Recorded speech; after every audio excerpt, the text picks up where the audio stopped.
Hello, my name is Carly, and I do animation and comics. Hi, Carly. So to start off with, what would you say your artistic background is, and what are your skills and strengths?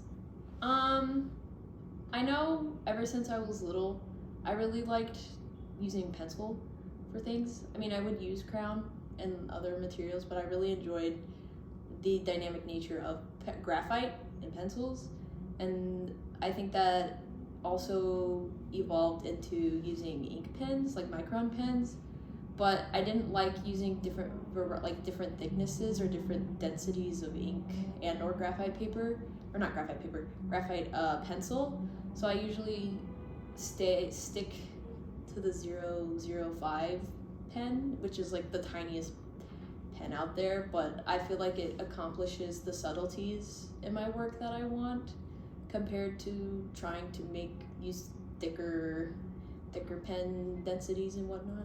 Do you say that your work is very detail oriented then, if you're using such a tiny of a nib? Yes. it takes a long time, but the result is satisfying to me, and when I show it to other people, the response is the same. Where they see the effort that you put into it. They see the amount of detail that I'm trying to capture and want to capture in little comic and or animation. I haven't done it for animation yet, but for comics, that's like my big priority, is trying to incorporate this whole world for the person to see. Since you're talking about comics and animations, are you very story-based or narrative artist then? Yes, I am completely narrative-based. I can't do anything off the whim, just like a curse, but also kind of a blessing, because I'm like, oh, then that means I can work more on creating better stories based off of these certain things that I couldn't accomplish in another thing.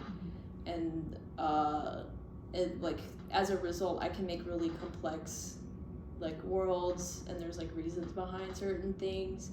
And if I do make something up on the whim, it usually turns into a story, because I'm like, oh, I like this design, I should make something with it or put it in something else, and it would be really cool. Yeah. So not only are you detail oriented in your skills and inking or just the process of making art, but very much in the process of making a story as well. Yeah.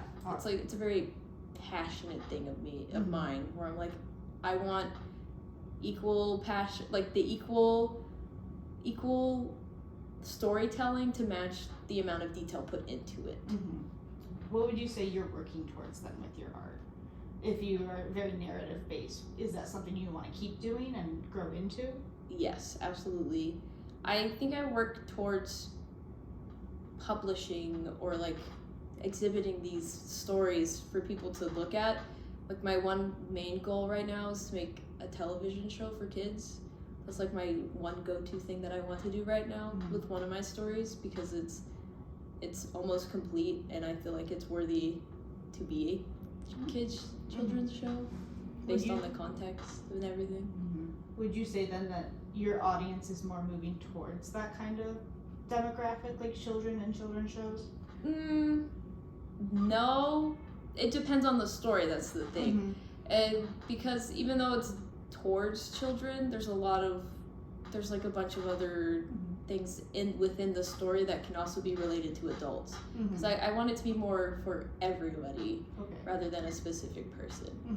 So I'm open to people I'm open to people just finding it and being like, oh, I like this, and it doesn't really matter their age and whatnot. Just something for everybody. Yeah. It's something they can all relate to. Yeah, and I mean, I do have some stories that are more adult oriented, because there's a lot of blood and gore, more mature themes. Yeah.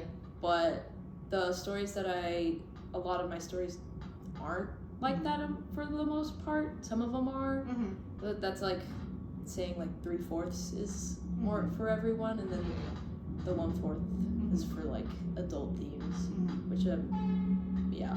Do you have specific themes then that you like to focus on? That's a good question, because or a genre or something like that. Yeah, well, based off a genre, I can say I really, really like sci-fi. I really like the concept of sci-fi, because it's based in reality, but also keeping that fantastical nature to it. So it's more of what if questions. So it's what if this planet 2,000 light years away from us was able to sustain life, and we were able to make contact. What would this whole interaction be? So it's a lot of like processing and trying to figure out to yourself what it would be. And I feel like that's where the creative, fantastical nature comes in, because it doesn't have to be accurate, but as long as it is along the lines of reality, it's believable to people. And that's what I really like, is this like, you're able to fathom the space between like you and this alien planet, or like an alien species. And then for my last question, how has your studio, or do you think your practice has evolved maybe from when you very first started drawing? Do you think it's evolved a lot, or has it stayed mostly the same? It has evolved. I would say quite a lot. Because when I was younger, I used to draw more like fandom based things, so I would draw stuff for like I don't know a good one, like Skylanders. That's a one that I really like, because that one was making monsters, and so I like to make monsters, so I'd make Pokemon, Skylanders, and then it evolved more towards people, I would say, in like 6th grade, and so then that was all oriented towards like anime or like animations, and then some comics that I really liked inspired my storytelling skills and music. But when I hit like high school, I kind of like decided on my, well, not really decided on my own. My friend really inspired me, because she said that she was making her own story from characters she made, and I was like, oh, maybe I'll try that. And so from there, I started to make my own, like a bunch of different stories. All because she was like, you should try and do it. And I was like, okay, I will. And so I didn't see the evolution there of like, instead of doing like fandom stuff for like other people's stories and wanting them to make your own in the end. And how that developed over time. And then finally, is there anything you want an audience, or just anyone out there to know about your work? Be prepared. Be prepared. Will we be seeing Carly's art in the future? All over? Because I am determined. A little too determined. Alright, thank you so much, Carly. Thank you.